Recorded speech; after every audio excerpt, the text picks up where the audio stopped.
Welcome to Knights of Roleplay, an adventuring podcast. This is an actual play 5th edition Dungeons & Dragons podcast. Royalty-free music provided by Kevin MacLeod, Plate Mail Games, and Tabletop Audio. And now, to adventure.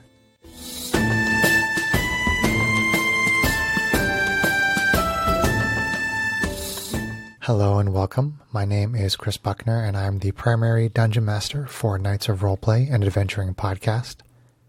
This is episode number 3, How to Play 5e D&D, or 5th Edition Dungeons & Dragons. The purpose of this episode is to give not a comprehensive, but a very basic overview of the rules of Dungeons & Dragons, and one of the first things I want to say is Dungeons & Dragons is often referred to as D&D. I think most people probably know that. The Dungeon Master, or the person who runs the game, is referred to as the DM for Dungeon Master. Player character is shortened to PC, and non-player character is shortened to NPC. Basically, the way that Dungeons & Dragons works is the Dungeon Master describes the scene, the players describe their actions, and then the DM tells the players the result. And you pretty much keep doing that throughout an entire night's session. There are 3 main pillars of adventuring, which are exploration, social interaction, and combat. One of those 3 things will be going on at any given time during an adventure. Combat takes place over a series of rounds, which is about 6 seconds. So combat actually, a combat typically won't go more than maybe 5 or 6 rounds, which really isn't that much time. But if a combat were to go 6 rounds, that could actually take about an hour to an hour and a half of actually sitting at the table and playing. When it comes to the characters that the players are playing, they essentially have 2 core parts. One is their race and one is their class. Their race is anything like human, elf, dwarf, gnome, halfling, dragonborn, tiefling, etc. Their class is essentially their job. It's what they do. If they're a fighter, they fight. If they're a rogue, they sneak around and they're very stealthy. If they're a cleric, they're essentially a priest and they use divine magic. If they're a wizard, they use powerful wizard spells and so on.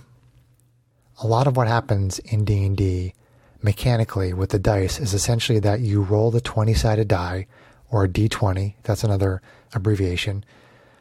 You roll the D20 and you add a number. If you're making an attack, you roll the D20 and you add a number. If you're making a saving throw, you do the same thing. If you're making a skill check, you also do that. And typically the number is based on one of your 6 ability scores, which are strength, dexterity, constitution, intelligence, wisdom, and charisma. And you have modifiers derived from those numbers. And you add those modifiers to the D20 when you make an attack roll, a saving throw, or a skill check. Getting back to combat, everybody has a movement speed, which typically you can move up to your speed during a round of combat and then take an action. Most people get 1 action in combat. There are also actions called bonus actions, which you can only take if some kind of a class feature or a racial feature or some feature of the game says that you can take a bonus action. During combat, creatures take damage, and they have hit points, and as they take damage, it reduces their hit points. There's also something called temporary hit points, which it's basically like a buffer that you put on top of your hit points.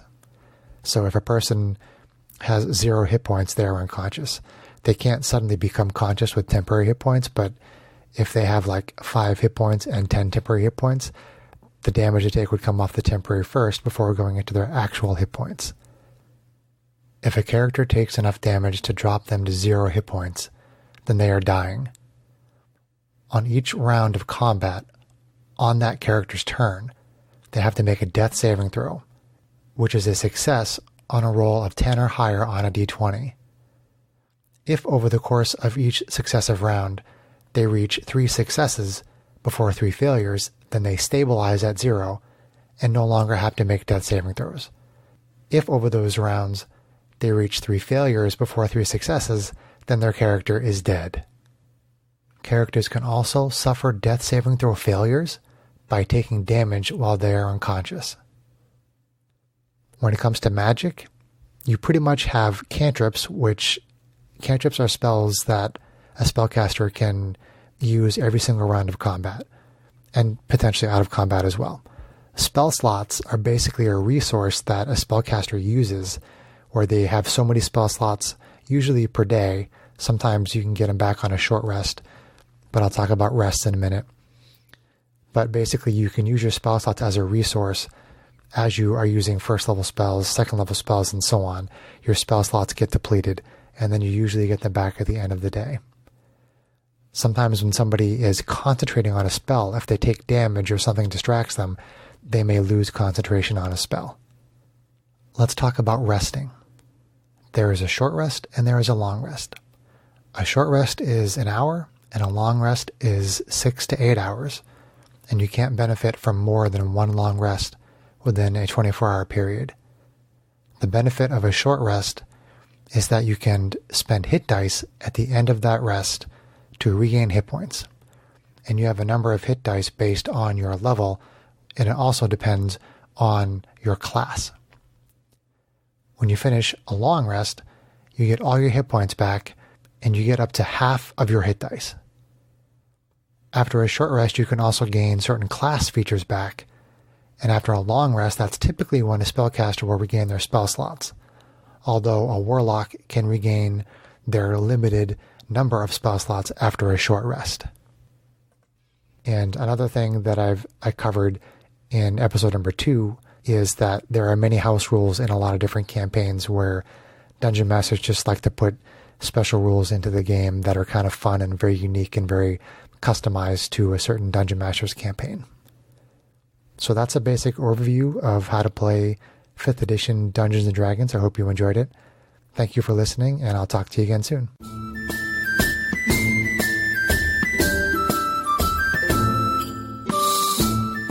If you enjoyed this podcast, please leave us a review anywhere this podcast can be found. Please tell your friends about Knights of Roleplay and spread the word through social media. We can be found on Twitter at Knights of RP, and on Facebook and Instagram at Knights of Roleplay, and on our website at knightsofroleplay.com. Your help and support are greatly appreciated.